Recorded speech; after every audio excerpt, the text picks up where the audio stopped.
somos acadêmicos do curso de enfermagem da Facente Live no segundo período e hoje iremos tratar um pouco sobre a violência racial, que é um dos temas mais abrangentes na nossa população, onde o foco está centrado não só na população brasileira, mas envolvendo toda a população mundial. Hoje sabemos que a maioria da população brasileira é negra, porém há uma pequena classe branca onde eles ditam as regras, tornando tudo mais difícil, pois há uma necessidade de disputa entre se provar ser um melhor que o outro todos os dias. Exemplo disso é a concorrência para ingressar numa universidade, para uma vaga de emprego, onde se tiverem dois brancos e um negro, as chances são bem mínimas. E exemplo de um caso que é bastante conhecido pelos brasileiros foi o fato que ocorreu com a atriz global, a Thaís Araújo, onde ela postou em uma das suas redes sociais uma foto com seus cachos e evidenciando a sua descendência africana. Isso gerou a maior repercussão, um ato preconceituoso. Esse evento ele só foi um dos que acontecem todos os dias com os negros, mostrando que esses atos persistem principalmente por terem fatores históricos e estruturais. Ademais, todos somos sabedores, não é só com os famosos, não é só com a população pobre, englobando os negros. A gente sabe que existe a Lei Áurea para isso, para esse tipo de preconceito, que foi criada dia 13 de maio de 1888, onde foi o fim da escravidão no Brasil, foi a abolição da escravidão no Brasil, oficialmente. Sendo que o Brasil foi o último país a abolir esse sistema de trabalho desumano. Então, medidas precisam ser tomadas, não só de mim ou de você, mas de todos, incluindo o governo, que repassa para as cidades e que possam criar medidas para que se tornem as coisas mais fáceis para essa população, como verbas às cidades, onde eles vão exigir que sejam usadas em infraestruturas aos negros, como na melhoria das escolas, acesso ao saneamento básico e programas educacionais que incentivem a população para que possam prosperar. Os negros brasileiros de hoje são descendentes africanos que foram trazidos pelo tráfico negreiro ao Brasil. São mestiços, que são negros e brancos, negros e índios, e os mestiços são classificados como pardos. Muitos deles, por decisão política ou ideológica, são considerados negros ou afrodescendentes. O tráfico negreiro foi considerado pela sua amplitude e duração uma tragédia da humanidade. Pela sua duração de séculos e tirar milhares de homens e mulheres da África subsaariana e encaminhar para 3 continentes, a Ásia, a Europa e a América. No Brasil, o tráfico negreiro trouxe uma grande atribuições. Na economia, a mão de obra escrava dos africanos contribuiu para a construção da base econômica. No plano demográfico, ele contribuiu para o povoamento do Brasil. E na cultura, ele trouxe a influência africana para a língua portuguesa, e além das músicas, as danças, a arquitetura e a arte visual. Agora, falando um pouco mais sobre a África, vamos falar sobre o seu berço de diversas civilizações. Em um dos vídeos bastante conhecidos no YouTube, falamos sobre Eva, uma mulher que viveu cerca de 150 mil anos atrás na África Ocidental. Ela foi responsável pela povoação da terra, em que historiadores dizem que suas filhas e netas levaram a cultura da África para vários lugares. E também sobre um pouco a África e sobre os trabalhadores, tem histórias que dizem que mulheres eram acorrentadas e colocadas de frente com seus maridos para que os mesmos fossem trabalhar nas florestas, tipo obrigados, E em grande massa a gente conhece um lugar sobre notícias, sobre reportagens, sobre filmes e como exemplo temos Tarzan, em que eles dizem que Os brancos, de modo geral, levam saberes, religião, culturas e isso prevalece em vários lugares. E como sabemos, a África, ela também traz para nós várias histórias, várias culturas legais. E assim, árabes e europeus fizeram um grande tour e foram em caminhada para a África. E assim, nessa viagem, eles falaram histórias legais sobre o lugar, sobre o seu clã, sobre sua cultura, sobre sua sociedade.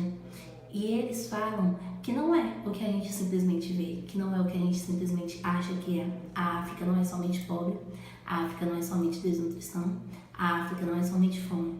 E uma das histórias super legais que ele conta é Tauá. Foi a primeira grande cidade que vi no país propriamente negro. Ela me deixou com uma boa impressão, pois toda parte apareciam signos evidentes de uma confortável e agradável em que viviam nativos. A corte era cercada de grandes corniços e protegiam os olhares dos passantes. E Baixo, uma pessoa que escreveu isso, ele era um viajante europeu e ele elogiou tudo. Então, antes da gente falar sobre a diversidade de um lugar, sobre a cultura de um lugar, a gente deve saber, a gente deve visitar. A África não é somente pobreza, a África tem cultura, a África tem religião, a África tem saberes que são levados e tragos até nós até hoje.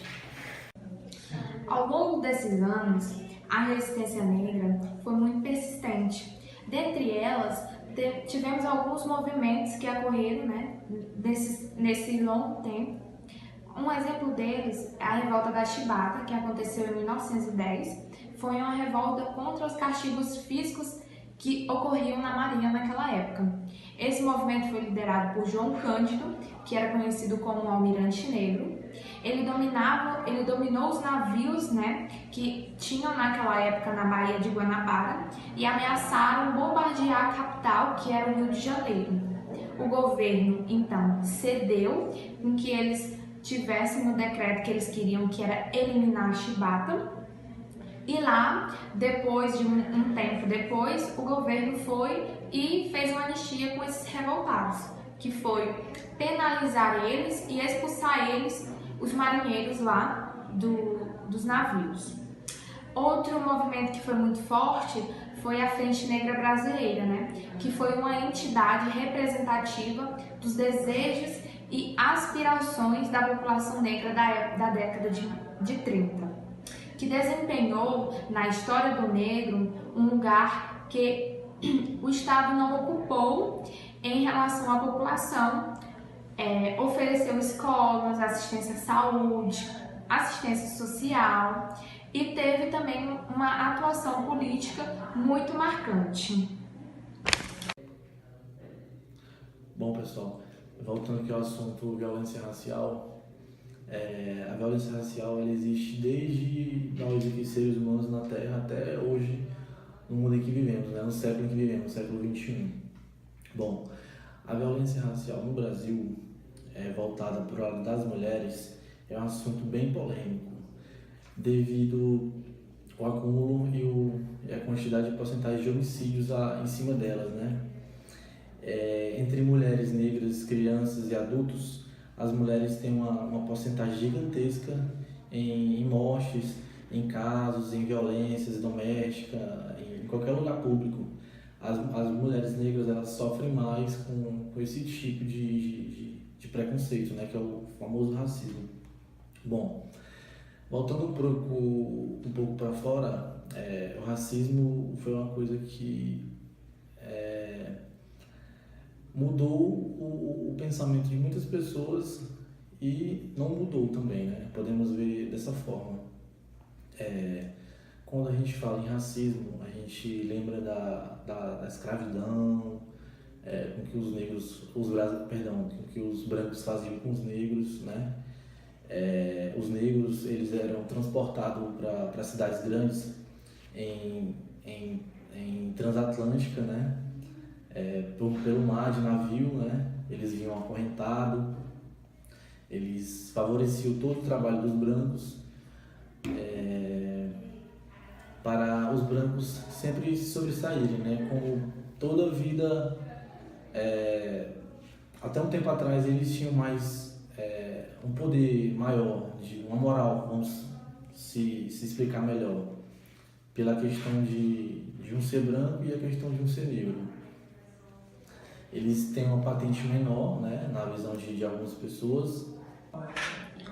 Hoje, a cultura afro-brasileira é o resultado também da influência dos portugueses indígenas, que se manifesta na música, religião e culinária.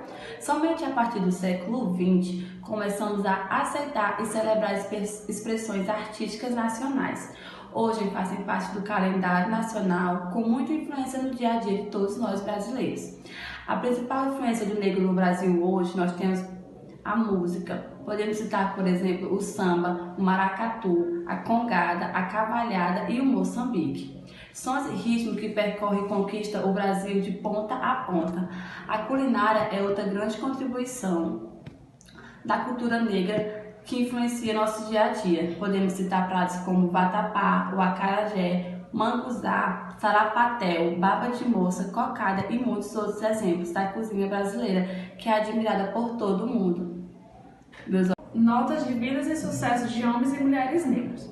Abdias do Nascimento, ele foi protagonista de vários fatos históricos, tais como a criação do Movimento Negro Unificado em São Paulo, e também ele foi secretário da Defesa da Promoção das Populações Afro-Brasileiras do Rio de Janeiro. A Alzira Rufino, ela foi batalhadora incansável da luta pelos direitos da mulher negra. Como profissional, ela atua na área de saúde da enfermagem. Atualmente, ela é coordenadora da ONG Casa de Cultura da Mulher Negra, em Santos, São Paulo, e editora da revista Eparrê. O Castro Alves, ele foi o maior representante da escola condoreira na poesia e é cognominado o poeta da abolição. O Navio Negreiro, Espuma Flutuantes e a Cachoeira de Paulo Afonso são exemplos de seu talento, que o situa em posição singular na literatura brasileira. O Dom Silvério Gomes Pimenta foi o primeiro bispo negro brasileiro. Graças à sua inteligência, ele chegou a padre, foi teólogo e também poeta. Foi camareiro do Papa Leão XIII. Em 1896, foi sagrado bispo em Mariana.